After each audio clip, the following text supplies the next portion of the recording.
FIA ने Salman Shahbaz prime minister Shahbaz शरीफ के बेटे सलमान शहबाज को क्लीन चिट दे दिया है।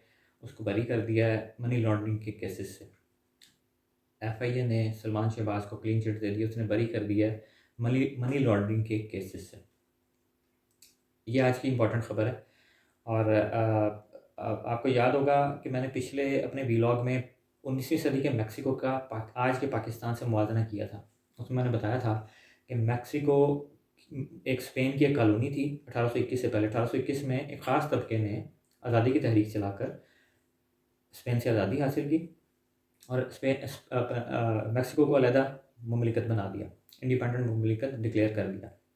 लेकिन उसके पीछे रीज़न क्या थी? उसके पीछे उस ख़ास तबके का अपने इकोनॉमिक मोनोपोलीज़ और अपनी पॉलिटिकल मोनोपोलीज़ को कायम करके चलाना था। उसमें उनका मकसद था कि जो भी वहाँ के रिसोर्सेज़ हैं, इकोनॉमिक रिसोर्सेज़ हैं, उनके ऊपर उनका कब्ज़ा रहे, पॉलिटिकली वो स्ट्रेंथन रहें, अवाम को हकूक़ से महरूम रखें, अवाम को इकोनॉमिक हकूक़ से महरूम रखें। उन्होंने हर तरह से इकोनॉमिक रिसोर्सेज़ को एक्सप्लॉइट किया, रिश्वत के बाज़ार गर्म रहे वहाँ पे, उन्होंने अपनी जेबें भरते रहे वो और अवाम के हाथ कुछ ना आया। इसी वजह से अमेरिका जो थोड़ा सा पहले उनसे आज़ाद हुआ था, वो पहली जंग अज़ीम के मौके पर जब मेक्सिको इनकलाब के दहाने पर खड़ा था और वहाँ पे कुछ नहीं था, गुर्बत का दौर दौरा था, माफियाज़ का राज था। उस वक़्त अमेरिका दुनिया की सबसे बड़ी मईशत था। पूरी दुनिया की इकॉनमी एक तरफ थी और अमेरिका की इकॉनमी जो थी वो पूरी दुनिया से ज़्यादा स्ट्रॉन्ग थी। यही काम आज के पाकिस्तान में हो रहा है, किसी न किसी शक्ल में हो रहा है। डायनेस्टिक पॉलिटिशियंस हमारे ऊपर इस वक्त मौजूद हैं, आज गवर्नमेंट में भी हैं वो, और पॉलिटिकली वही लीडर्स हैं, उन्हीं का हर तरफ सिक्का चलता है। यानी कि आप पॉलिटिकल मोनोपोली की एग्जांपल ये ले लें कि कोई मेरिट के ऊपर कोई लीडर नहीं है, सामने नहीं है, सिवाय शायद पीटीआई के इमरान खान के या उसकी बाकायदा बाकी लीडरशिप के। मैं टू बी वेरी ऑनेस्ट ये बात कर रहा हूँ कि सबसे पहले तो पॉलिटिकल मोनोपोली की ये शेप है कि लीडर जो है, जो अपनी आपकी दो बड़ी जमातें हैं पीपीपी और पीएमएलएन, उनमें अगर कोई लीडर मेन लीडर है तो वो, यानी कि जो पार्टी का सरबराह है वो एक ख़ानदान से है। पीपीपी में भुट्टो और जरदारी ख़ानदान से है, पीएमएलएन में शरीफ ख़ानदान से है। यानी कि किसी लीडर को आगे आके अपनी सलाहियतें आजमाने का मौका ही नहीं मिलता उन दो जमातों में। स्पेशली पॉलिटिकल मोनोपोली की ये एक बहुत बड़ी एग्जाम्पल है। दूसरी एग्जांपल जो केसों से बरी हुए हैं ना सलमान शहबाज साहब, उसी से रिलेटेड है और मेन बेसिकली आज के वीलॉग का टॉपिक भी है कि पाकिस्तान में जो मेन रिसोर्स है वो डॉलर्स है। पाकिस्तान की मईशत डॉलर के ऊपर चलती है। शायद सारी दुनिया की मईशतें डॉलर के ऊपर ही चल रही हैं, लेकिन पाकिस्तान में डॉलर का जो एक क्राइसिस है वो आज से नहीं है, वो हमेशा से ही है। एक करंट अकाउंट डेफिसिट, यानी कि डॉलर के आने की शरह और जाने की शरह तो हमेशा से एक डेफिसिट का शिकार रही है। लेकिन इस वक्त जो सूरत हाल है कि पाकिस्तान तकरीबन डिफ़ॉल्ट कर चुका है, उसमें डॉलर का क्राइसिस मेन रोल प्ले कर रहा है। अब डॉलर हमारे पास मेन दो ज़रिए हैं डॉलर आने के। एक तो एक्सपोर्ट्स हमारी जो होती हैं उसकी वजह से हमें डॉलर आता है बाहर के मुल्क से, क्योंकि डॉलर हम डॉलर में सेल करते हैं। और दूसरा हमारे ओवरसीज़ पाकिस्तानी वो बड़ा शेयर डॉलर का वो यहाँ पे लेके आते हैं। अब डॉलर के रिसोर्सेज पे इन लोगों का कैसे कब्जा है, उसकी एग्जांपल आपको ईमान अली की सूरत में मिलती है कि ईमान अली मॉडल जो थी वो लाखों डॉलर उसने दुबई स्मगल किए थे और फिर एक टाइम पे वो पकड़ी गई। उसके बाद वो कस्टम इंस्पेक्टर जिसने पकड़ा था वो, उसका भी मर्डर हुआ। जो भी हो वो एपिसोड आपके सामने है। फिर मकसूद चपरासी के अकाउंट्स ले लें या दूसरे तीसरे अकाउंट्स ले लें या फेक अकाउंट्स जरदारी साहब के ले लें, तो ये सिलसिला इसी तरह चल रहा है कि डॉलर मेन सोर्सेज है, इस पे एक ख़ास तबके का कब्जा है। जो पावरफुल है उसका कब्जा है, पाकिस्तान में जो ताकतवर है उसका कब्जा है। लेकिन इसमें जो एक्सपोर्टर्स और ओवरसीज़ जो एक मतलब अभी तक बड़ा एक पॉजिटिव रोल प्ले कर रहे थे, वो बहुत सहारा दिए हुए थे। और मैं ओवरसीज़ को तो स्पेशली सेवियर, पाकिस्तान की इकॉनमी का सेवियर समझता रहा हूँ अभी तक। लेकिन आजकल की रिपोर्ट्स बड़ी अलार्मिंग आई हैं। पाकिस्तान में डॉलर नहीं है, तो उसके लिए गवर्नमेंट ने रिस्ट्रिक्शन लगाई कि इंपोर्ट्स जो भी होंगी वो, उसके लिए जो लेटर ऑफ क्रेडिट्स हैं वो इशू नहीं कर रही, यानी कि वो डॉलर बाहर जाने नहीं देना चाह रही गवर्नमेंट। तो उसका एक नुकसान ये हुआ कि एक पैरेलल मार्केट, ब्लैक मार्केट खड़ी होगी पाकिस्तान में। अब डॉलर एक्सपोर्ट से और ओवरसीज़ पाकिस्तानियों ने तो भेजने ही भेजने हैं। एक तो हम कर्ज़े की कोशिश कर रहे हैं बहुत ज़्यादा कि कर्ज़ा हमें मिले, हमारे पास डॉलर आए और हम अपनी इकॉनमी का सर्कल दोबारा चला सकें, जो कि तकरीबन रुका हुआ है। जिसकी वजह से मतलब 22 करोड़ आवाम का एक एक बच्चा, एक एक बंदा में उसकी वजह से मुतासिर हुआ है। लेकिन जो हमारे पास 2 रिसोर्सेज़ जिसके थ्रू कंटिन्यूअसली कुछ ना कुछ डॉलर आते रहते हैं, उनका वो भी इस वक़्त जो है ना, वो ब्लैक मार्केट की वजह से वो भी मुतासिर हो गए हैं। वो डॉलर भी नहीं हमारे पास आ रहे हैं। अब ये एक बहुत बड़ा चैलेंज खड़ा हो गया मेरी नज़र में तो ये। अब हुआ क्या कि जी गवर्नमेंट ने इंपोर्टर्स को डॉलर देना बंद कर दिया। अब इंपोर्टर को डॉलर चाहिए।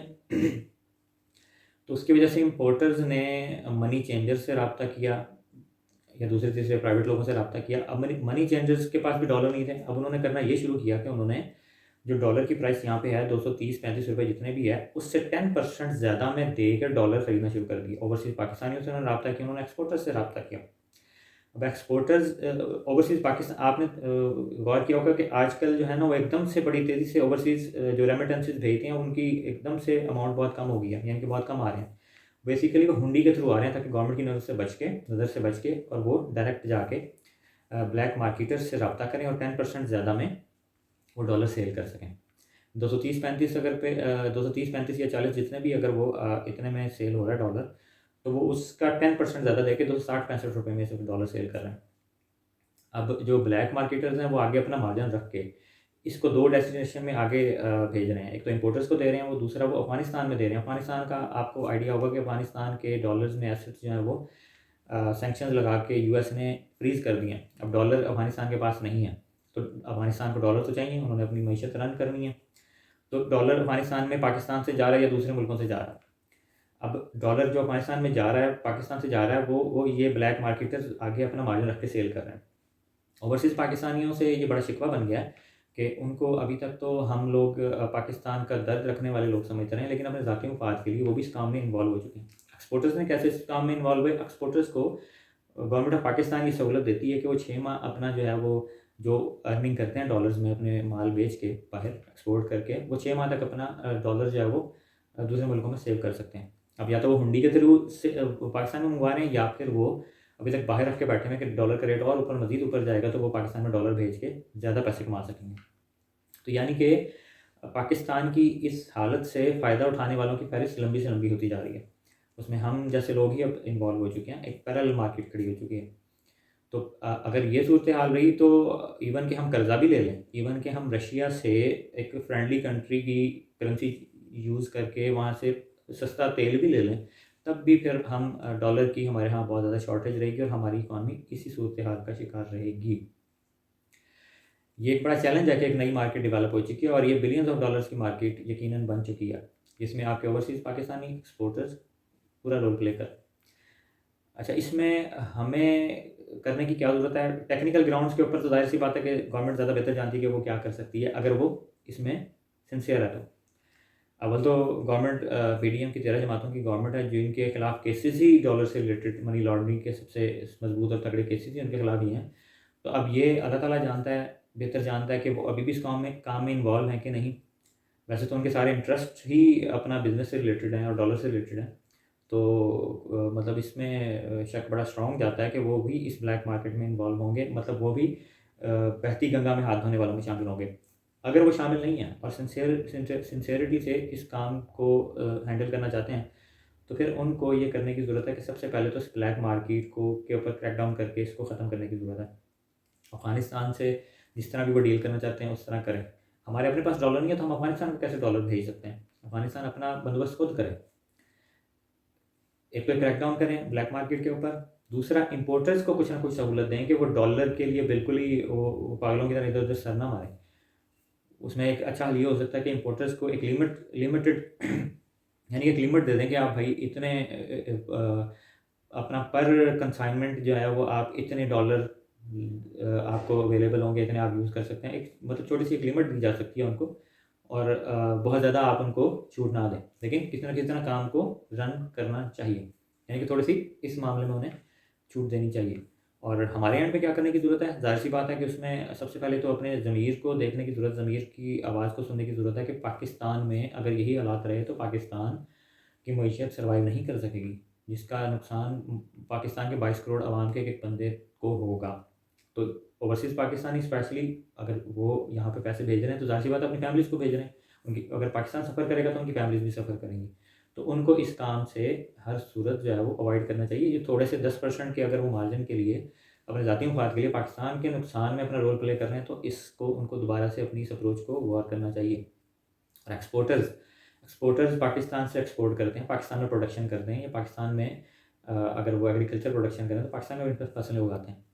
अगर बिज़नेस करें तो पाकिस्तान के थ्रू बिज़नेस कर रहे हैं, तो बेस उनकी पाकिस्तान में है। तो अगर पाकिस्तान की मईशत को नुकसान होता है तो उस नुकसान उनका भी है। तो उनको भी ये चीज़ देखने की बहुत ज़्यादा ज़रूरत है कि अगर वो इस काम में इन्वॉल्व हैं अपने थोड़े से मार्जिन के लिए, वो पाकिस्तान की मईशत का ख़्याल नहीं कर रहे, तो नुकसान पाकिस्तान का नहीं, उनका भी नुकसान है। तो इस चीज़ के ऊपर उन्हें गौर करने की ज़रूरत है, हम सबको गौर करने की ज़रूरत है। तो इस वीलॉग को, आज का वीलॉग यहीं तक ही। आपसे मैं इजाज़त चाहूँगा। अस्सलाम।